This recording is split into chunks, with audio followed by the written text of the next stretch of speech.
তাদের কাছে প্রেস ক্লাবের পক্ষ থেকে একটা শোকবার্তা পৌঁছেছে, সেটা আমাদের আফতাল ভাই সেটা পড়ে শোনাচ্ছেন। আমাদের প্রেস ক্লাবের প্রেসিডেন্ট সেক্রেটারি মহোদয় ওনাকে সেখানে আমন্ত্রণ জানিয়েছেন। আমরা একটা শোকসভা সেখানে করব, নাগরিক শোকসভা। উনি সেখানে যাওয়ার ইচ্ছা পোষণ করেছেন। এ বিষয়ে আমাদের প্রেস ক্লাবের প্রেসিডেন্ট জনাব হাসান হাফিজ ভাই বলবেন। আপনারা জানেন, যেদিন বেগম খালেদা জিয়া ইন্তেকাল করেন, গণতন্ত্রের একটা শোকসভায় পরিণত করি।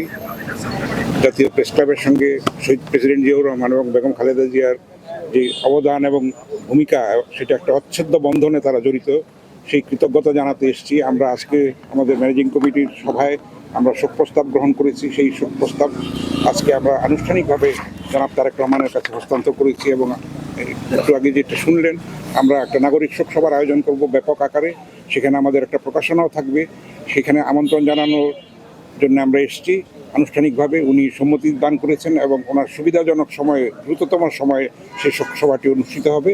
এবং আমরা আশা করি যে, এবং উনি বলেছেন যে মুক্ত স্বাধীন গণমাধ্যমের জন্য যত যা যা করার উনি সেই অঙ্গীকার ব্যক্ত করেছেন এবং প্রত্যয় ব্যক্ত করেছেন। আমরা আশা করি তার নেতৃত্বে আগামীর বাংলাদেশ আমরা একটা স্বপ্নের বাংলাদেশ হিসেবে বিনির্মাণ করতে সক্ষম হব।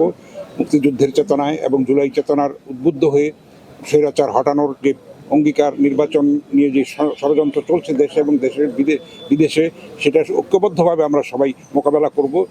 বেগম খালেদা জিয়ার রেখে যাওয়া আদর্শ কর্ম আমাদেরকে অনুপ্রাণিত করবে এবং এইটা শুধু বাংলাদেশ নয়, নিপীড়িত মানুষের জন্য এটা রোল মডেল হিসেবে কাজ করবে। তার যে অবিচল আপসীনতা এবং সহজাত একটা নেতৃত্বের যে গুণাবলী, প্রজ্ঞা এবং বিচক্ষণতা, দূরদর্শিতা উনি অর্জন করেছিলেন এবং পরমত সহিষ্ণুতা এবং ধৈর্যের, গণতন্ত্রের প্রতি যে শ্রদ্ধাশীলতার যে পরাকাষ্ঠা উনি দেখিয়ে গেছেন, সেটা একটা বিশ্বের ইতিহাসে একটা অনন্য নজির হিসেবে বারবার আমরা স্মরণ করব, বিশ্ববাসী স্মরণ করব।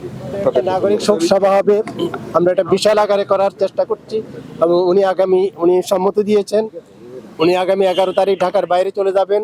নির্বাচনী প্রচার অভিযানের সময় খুব কম, 11 তারিখে উনি বাইরে চলে যাবেন। তার আগেই আমাদের সাথে যোগ দিয়ে শোক সভায় অংশগ্রহণ করবেন।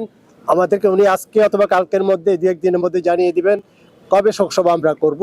সেই হিসাবে আমরা সবাই নির্দিষ্ট করে আপনাদেরকে, গণমাধ্যমকে আমরা জানিয়ে দেব এবং উনি আমাদের শোক সভায় যোগদান করবেন।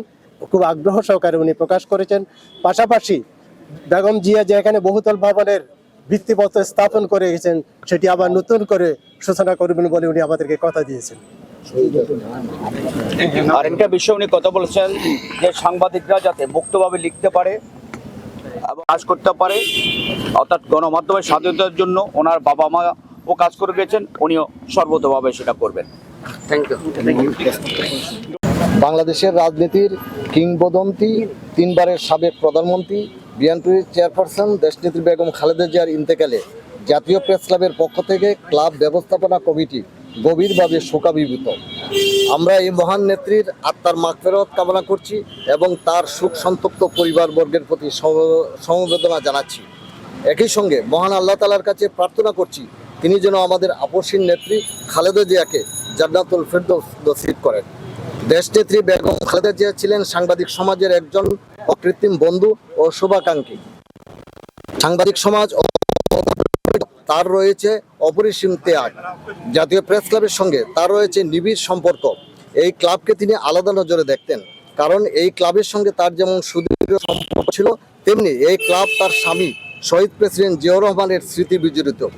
স্বৈরাচারী এরশাদ বিরোধী আন্দোলনের সময় বহুবার তিনি এই ক্লাবে এসেছেন এবং আন্দোলনের কর্মসূচিতে অংশ নিয়েছেন। এছাড়া তিনি বহুবার ক্লাবে এসেছেন এবং সাংবাদিকদের সঙ্গে মত বিনিময় করেছেন। জাতীয় প্রেস ক্লাবের অর্ধেক জায়গা প্রেসিডেন্ট জিয়া 33 বছরের জন্য লিজ দিয়েছিলেন। ক্লাবের ভবন নির্মাণে প্রেসিডেন্ট জিয়া জাতীয় বাজেট থেকে অর্থ অনুমোদন দিয়েছেন। 2004 সালে ক্লাবের 33 বছরের লিজের মেয়াদ শেষ হয়। এবছর ছিল প্রেস ক্লাবের সুবর্ণ জয়ন্তী। ক্লাবের সুবর্ণ জয়ন্তীতে প্রধানমন্ত্রী খালেদা জিয়া প্রধান অতিথি হিসেবে অংশ নেন এবং পুরো ক্লাবের 2.1 একর জমি 99 বছরের জন্য স্থায়ী লিজ করে দেন মাত্র 1,01,000 টাকায়। তিনি ক্লাবের জন্য বহুতল মিডিয়া কমপ্লেক্স